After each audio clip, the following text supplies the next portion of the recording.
মাইনা এটা কথা কওঁ বুজিছ সেইটো ল'ৰাটো দেখিছ সেই ল'ৰাটোৱে নামাজ নপঢ়ে আৰু তাক ক'লে সি উল্টা উল্টা কয় এই ল'ৰাটো কিন্তু এনে বিৰাট ভাল এতিয়া আমি তাক মাতি কেনে তাক এটা ধেমালি কৰিম হে আছো না তাক আমি মাতিব যাওঁ এইয়া ল'ৰাটো আমাৰ দিকে চাইছে বুজিছ হা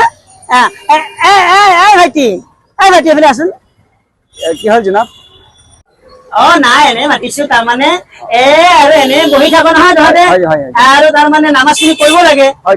এটা কথা এটা কওঁ কওকচোন জনাব এই বান্দৰটো দেখিছা দেখিছো এইটো বান্দৰ দেখিছো এই বান্দৰটোৱে কি ধুনীয়া কথা কয় হয় নেকি নমস্কাৰ কয় হয় নেকি সেই বান্দৰটো কচোন আকৌ কচোন বাপের গুটিটু